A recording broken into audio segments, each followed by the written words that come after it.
देखिए हम यहाँ से बल्ब को ऑन करते हैं तो बल्ब ऑन हो जाता है, बल्ब को ऑफ़ करते हैं तो देखिए ऑफ़ हो जाता है, फ़ैन को ऑन करते हैं तो देखिए फ़ैन ऑन हो जाता है और फ़ैन को ऑफ़ करते ही फ़ैन ऑफ़ हो जाता है। हेलो दोस्तों, I am Devraj Sinha. Welcome to our channel three robo projects. आज हमने बनाया है स्मार्ट IoT होम सिस्टम। आगे हम देखेंगे कि स्मार्ट IoT होम सिस्टम को बनाने के लिए क्या क्या चीज़ों की ज़रूरत पड़ती है। इसके लिए हमने एक लिया है नोड एमसीयू का वायर, एक नोड एमसीयू लिया है, एक लिया है डुअल चैनल रिले मॉड्यूल, एक लिया है लिथियम आयन बैटरी का होल्डर और उसमें दो 3.7 वोल्ट लिथियम आयन का बैटरी 1200 mAh का, एक लिया है हम लोग डीसी फैन और एक लिया है हमने बल्ब होल्डर। ये हमारे डीसी सप्लाई को शो करेगा जिसका करंट यहाँ से आएगा डीसी सप्लाई के लिए, और एक हमारा एसी सप्लाई को शो करेगा जिसका करंट आएगा यहाँ से।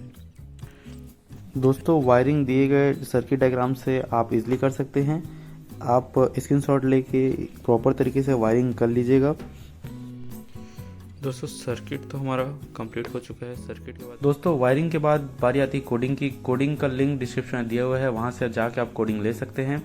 कोडिंग में आपको मेनली इस चीज़ का ध्यान रखना है कि आपका जो मोबाइल का हॉटस्पॉट का नेम और पासवर्ड है वो आपको कोडिंग में डालना पड़ेगा, जिसको मैंने ये 921 रखा हुआ है। अब कोडिंग के बाद हम कोडिंग को अपलोड कर देते हैं। तो अब टेस्टिंग करने के लिए सबसे पहले हमको इस नोड एमसीयू को ESP8266 को पावर सप्लाई देना पड़ेगा, डीसी सप्लाई, जो कि हम इसका पावर अडाप्टर को कनेक्ट करते हैं लैपटॉप से, जिससे हमको इससे मिलेगा पावर। ये देखिए लाइट ब्लिंक करना चालू कर दिया। और एक सप्लाई लेते हैं हम, एक ये केबल वायर है, इसका केबल वायर, इस केबल वायर को हम डायरेक्ट कनेक्ट करते हैं लाइन से। ये हमारा एसी सप्लाई लाइन है, हम लोग उससे इसको डायरेक्ट कनेक्ट करते हैं। जैसे ही कनेक्ट करते हैं देखिए लाइट थोड़ा ओवर ब्लिंक करने लग गया।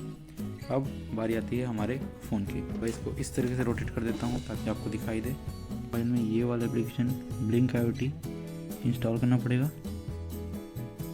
अब इसको हम लोग यहाँ से ओपन करते हैं। ओपन करने के बाद ऐप ओपन करते ही आपको इसको लॉगिन करना पड़ेगा। लॉगिन करके आपको इसके अंदर मेल आईडी और पासवर्ड डालना पड़ेगा जो आपके कोड में आपने डाला था। देन हम इसको करते हैं लॉगिन। ये एप्लीकेशन में हमको टैप करना है होम IoT को। होम IoT को यूज़ करने के बाद यहाँ आप देखेंगे, यहाँ पे आप देख सकते हैं एक लिखा है बल्ब और एक लिखा है फ़ैन। हमारे पास दो स्विचेस है। अब देखिए दोस्तों, अगर हम, तो ये मेरा टैप हुआ फ़ैन टैप करते ही मेरा फ़ैन ऑन होने लग गया, और इसको ऑफ़ करते ही देखिए फ़ैन बंद हो गया। टैप करने पर ये हो गया ऑन, ऑफ़ करते हो गया ऑफ़। सेम वही तरीके से ये हमारा बल्ब है, बल्ब को ऑन करते ही हो गया बल्ब ऑन, ऑफ़ करते ही हो गया of, on and DC fan on. दोस्तों, हमारा smart IoT home system proper तरीके से वर्किंग कर रहा है जैसा आप देख रहे हैं। इसका एक बेनिफिट ये है कि अगर आप अपने ब्लिंक IoT में जो जीमेल आईडी पासवर्ड है उसको अपने फैमिली मेम्बर को शेयर करते हैं तो वो भी दुनिया के किसी भी कोने से आपके घर के जितने ऑपरेटिंग सिस्टम है उसको एक्सेस कर सकते हैं और कहीं भी से ऑन ऑफ कर सकते हैं, स्विचिंग कर सकते हैं। अगर आपको इस तरीके के या किसी भी तरीके के प्रोजेक्ट की रिक्वायरमेंट है तो दिए गए नंबर में आप हमको कांटेक्ट कर सकते हैं। हम आपको बेसिक टू एडवांस किसी तरीके के प्रोजेक्ट बनाया प्रोवाइड कर